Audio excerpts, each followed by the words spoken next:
Broker बोले हमारा खास सेगमेंट हर्ष रोज हमारे साथ जुड़ते हैं और तमाम अच्छे अच्छे शेयरों को लेकर के आज भी जुड़ गए। हर्ष बताइए आज का पहली कंपनी कौन सी होगी? जी, बंधन बैंक की बात कर लेते हैं। नतीजे आए और उसके बाद यहाँ पे साफ तौर पे दबाव देखने को मिल रहा है, लेकिन मैक्वेरी की रिपोर्ट है, आउट परफॉर्मेंस की रेटिंग दी और 210 रुपये का इन्होंने लक्ष्य दिया। 182 के आसपास स्टॉक जो है ट्रेड कर रहा है यहाँ पर।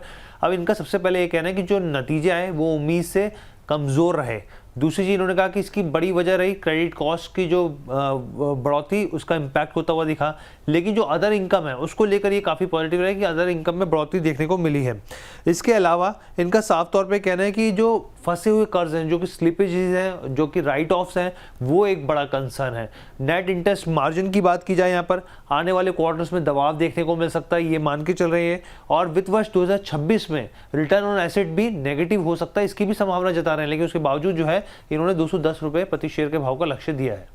चलिए, तो यहाँ पर आउट परफॉर्मेंस की रेटिंग की दी गई है। बंधन बैंक लंबे समय से अंडर परफॉर्मेंस दिखा रहा है, आज भी बुरी तरह टूटा हुआ है। प्रदीप जी से शुरुआत करना चाहेंगे, इन्हीं के इलाके का बैंक है। प्रदीप जी बताइए। देखिए, बेसिकली कोलकाता बेस्ड कंपनी है एंड आप देखेंगे जो फाउंडर थे चंद्रशेखर घोष जी, उन्होंने बहुत मेहनत करके बैंक बिल्ड किया है एंड अभी बैंक जो है बैंकिंग पे फोकस किया है, अलग अलग इंश्योरेंस पे फोकस किया। म्यूचुअल फंड का जो IDFC फर्स्ट म्यूचुअल फंड थे उनको कन्वर्ट करके बंधन म्यूचुअल फंड हुआ। तो मुझे लगता है कि बिजनेस तो हो रहा है, लेकिन आप एज पर द स्टोरी में थोड़ा ना जाके चार्ट में अगर हम देखेंगे लास्ट 6 साल से 6% भी रिटर्न इन्वेस्टर को दे नहीं पाया।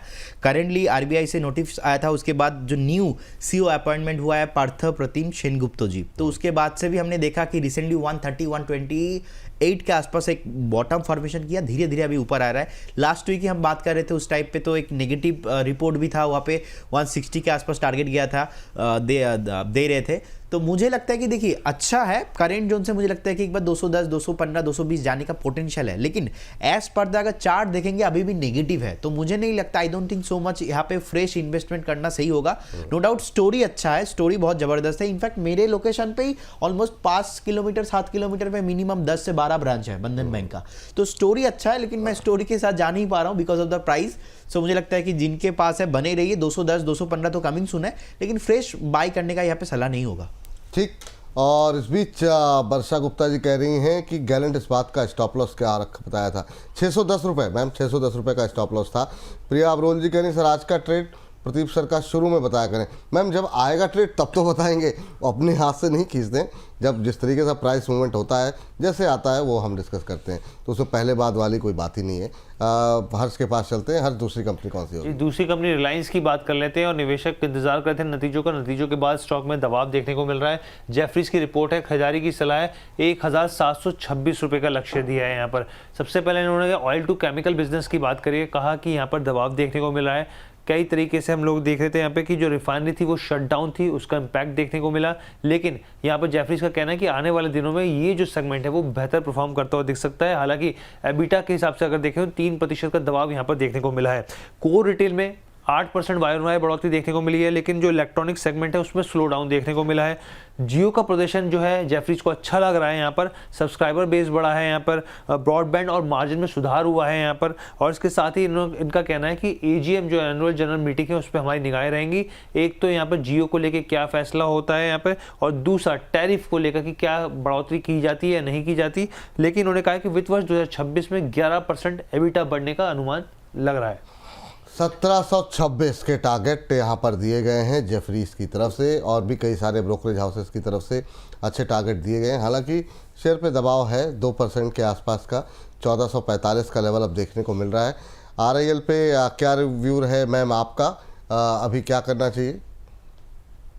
देखिए, रिलायंस इंडस्ट्रीज को सुबह हम लोग हर्ष लाइव थे जब मॉर्निंग में, तो उस समय भी इसमें सेल और राइज का ट्रेडिंग स्ट्रेटेजी ही दिया था। और अभी भी यहाँ पर there is one target yet to hit, तो उसके अभी भी यहाँ पर सेल और राइज का व्यू है। मैं फिलहाल के लेवल पर बुलिश नहीं हूँ, मैं वेट करूंगी अभी भी यहाँ पर अपने सेकंड टारगेट के लिए, जो कि 1435 का है, वापस से 1425 का है। वो भी एक बार आता है तो भी आपको वेट करना चाहिए। ट्रेडिंग के हिसाब से तो ठीक है, लेकिन आपको इन्वेस्टिंग के लिए डू नॉट बाय जब तक कि स्टॉक 1400 और 1350 के बीच में नहीं आता।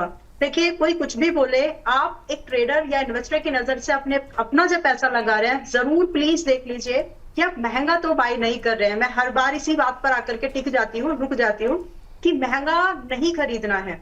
ये वो वाला चीज नहीं है कि सस्ता रोए बार बार, महंगा रोए एक बार, ये वो वाली चीज नहीं है। यहाँ पर जो महंगा खरीदता है वो बार बार रोता है। तो आप महंगा मत खरीदिए, कितनी भी अच्छी चीज क्यों ना हो। आप इसको 1350 से 1400 के भाव पर अलर्ट लगा के रखिए, आएगा और तब खरीद लीजिए।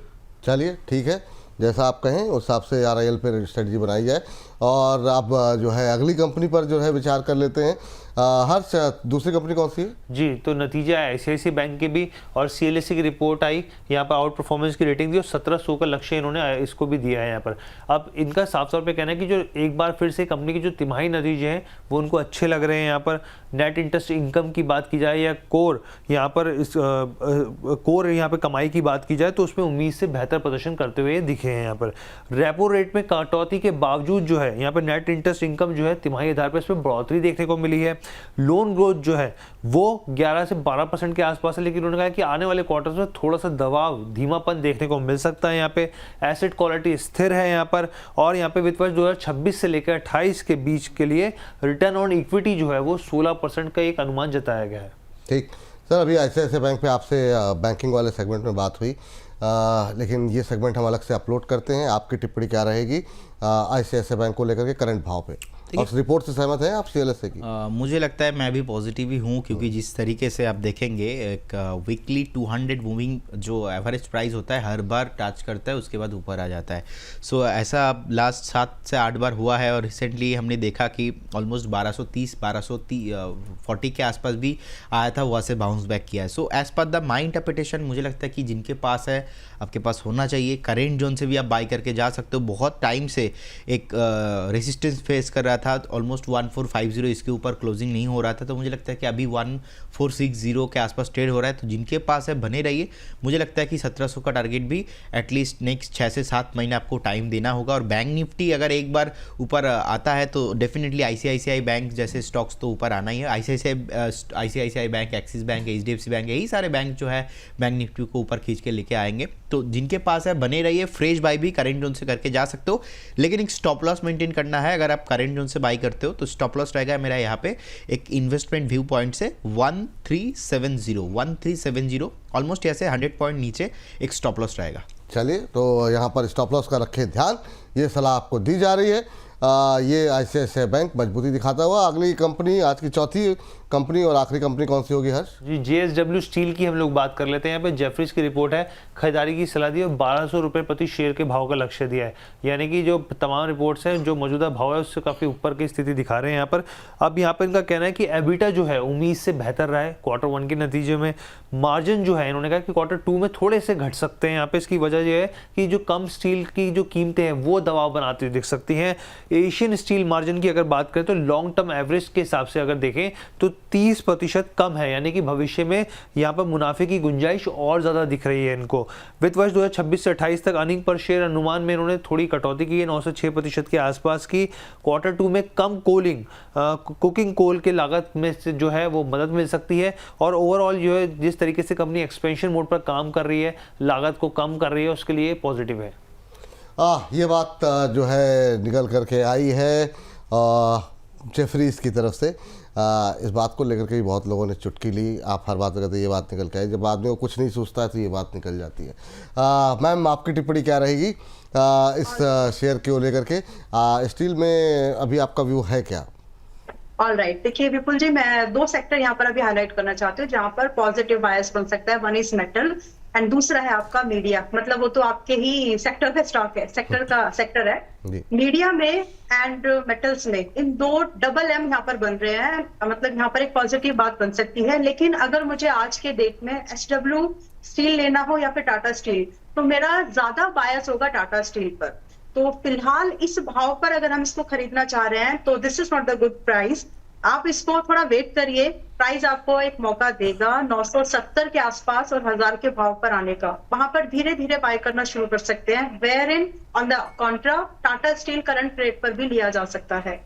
तो मीडिया एंड मेटल, इन दोनों पर नजर बना के रखिए। जो इनके लीडिंग स्टॉक्स हैं जिसमें प्राइस स्ट्रक्चर अच्छा बन रहा है वहां पर देखिए, कुछ बात अच्छी बन सकती है।